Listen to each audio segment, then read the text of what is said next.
Rustin Rose with Metalholic.com and Mojo Radio. And with me, I have Jess Harnell and Chuck Duran of Rock Sugar. How are you guys doing? I'm Jess Harnell. You're Jess Harnell? Yeah. That's weird. For this interview, you're going to beat me that way. I'll sound really good. Are you sure? Yeah. So I'm Chuck Duran? People think I'm freaking smart. Well, up until now, I was Jess Harnell, but now I'm Chuck Duran, and who are you? I'm Jess Harnell. How you guys doing? How are you doing, Rustin? I'm doing wonderful, and that's actually, I believe that's Jess Cindy Brady Harnell. If you're going to play the card, play it. Well, we just established that because Rustin's middle name is Reed after Robert Reed, I wanted to get in the Brady action too, and I became Jess Cindy Brady Harnell. So how y'all doing? Here's the story of a guy named Rustin. So, what's up, brother? Well, this is sort of a trip down memory lane. I haven't spoken to you guys since my early days in rock journalism. I first started, back in the late 80s or whatnot, so back when you guys were first making your bones. Wow, I remember. Yeah, so I can't tell you how... time, wasn't it? Oh, absolutely. I actually still had hair back then. Nice. I hate you guys for that, so...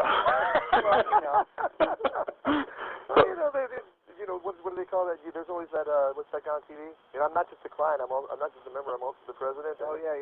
Absolutely. Get with those cats. You'll be fine, man. Not a thing. Don't worry. There you go. So, well, for those of you who aren't familiar yet with the band, and you will be, trust me, Jess is the man with the pipes, and Chuck is the six-string fret wizard. Ah, hey, look at that. I like that. Fret wizard. You got to use that. For now, when people ask you what you do, just say I'm fret wizard. I don't think you have something to do with Harry Potter. Maybe I'll even tell them my name is Rustin Rose. No, see, then you're going to go far, because that's a rock star name if I ever heard it. All right, go on, Rustin. So what did you guys miss most in your absence? Oh, you mean in the 20 years? Yeah. Well, dude, it's like the whole, the island thing is obviously a fun kind of a group and stuff like that, and a way to explain the concept of the album, which for those of you who aren't aware of it yet, is basically taking 80s metal riffs, like everybody's favorite 80s metal riffs from all those great songs, and then combining them with 80s pop tunes that really have no business being anywhere near a metal riff, but are still good songs. I mean, we always wanted to choose good songs. And so the thing about the 20 years is that we were lost for 20 years being brainwashed by pop on an island somewhere. Where we actually were was doing various things. It's like I've been really lucky and blessed in that I get to earn a living strictly from my voice, whether it's through singing or through doing voiceover work, which I've done a ton of. And my good friend Chuck has been running a studio successfully, and he's been doing all kinds of music-related projects through the years. But a couple of years ago, we just kind of were thinking there's got to be something that we can do or produce or create that isn't boring and hasn't been done 1,000 times before, and isn't just a straight, without any offense to these guys, because I think many of them are brilliant at what they do, that isn't just a straight tribute or a cover band.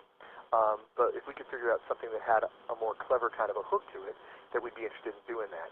And, it just sort of hit me one day that this would be a fun thing to do, and, Chuck being as creative as he is, I ran it by him, and within a few days he came back to me with Don't Stop the Sandman and said, hey, what about this? And, played me the riff of Metallica's Enter Sandman and started singing Journey's Don't Stop Believin' over it. And I said, my God, I think we're onto something. Yeah. And so the 20 years were basically spent getting ready for this, which hopefully everybody else in the world was getting ready for it too, because, we want to kind of reintroduce that whole concept of music being fun and music being entertaining again. Yeah.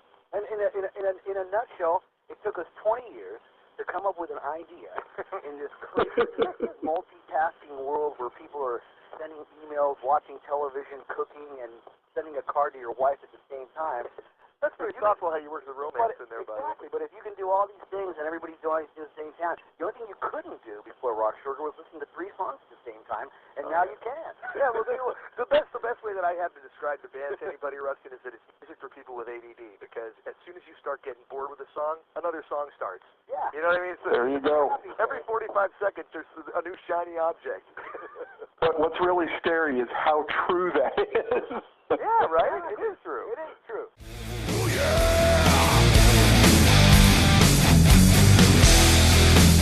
Just a small town girl living in a lonely world. She took a midnight train going anywhere. What's really cool, bro, is that, we're really big fans of this stuff. I mean, I'm like an encyclopedia of this stuff because I just love it so much. And Chucky has a great appreciation. And we've always been on the same page with these things too for years and years and years. It's like whenever I hear some great new band from Finland or whatever, I go and I bring it to him and I'll put it on. And if I'm thinking, wow, this is a really cool thing they did in the verse, he turns to me and goes, that's a really cool thing they did in the verse. So we're just like such huge fans that basically this whole thing is, while it's not covers, and we're really out of the fact that the name of the album is Reimaginator, because what we really try to do is take songs that you've heard a million times and recreate them in ways that you've never even thought of hearing them before. At the same time, it is very much an homage and a tip of the hat and a, we're not worthy to the artists whose songs went into this project, who are some of the greatest rock and pop artists of all time. Absolutely. And, it's almost, you almost could have been gone, though, for 20 years because, I mean, really, rock and roll almost died thanks to grunge. Yeah. It sort of did. Well, I think in a small way we were kind of gone. I mean, things were like so far out there that I didn't even listen to the radio at all. I mean, I used to always complain. In fact, it's so great that we had Jesse, because Jesse was like our rock and roll library. It's like every week he'd come out and go, hey, check this out. Yeah. Some man from Germany. Yeah, exactly. And I'm like, oh, wow. Like, people are still doing this stuff. It's like, where are these people?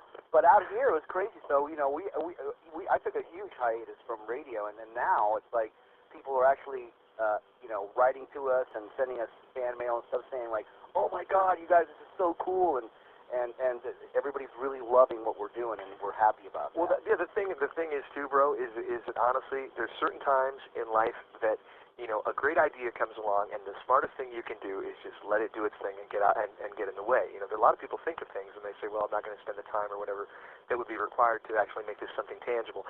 This thing, the reaction that it's getting so far, and I believe going forward is so nice. But at the same time, I'm fond of saying to people whenever they say all these complimentary things about it, that it's like it has really less to do with us and more to do with the fact that it's such a good idea. I just can't believe that nobody else really did it earlier. There are people who've done certainly mashups before, right, and there's people who've done, we're going to do the Beatles songs in jazz, you know what I mean? Or we're going to do, whoever's a tribute to Zeppelin, but we're going to do it with bluegrass. Right. And all these things are great. Yeah, Led Zeppelin, man.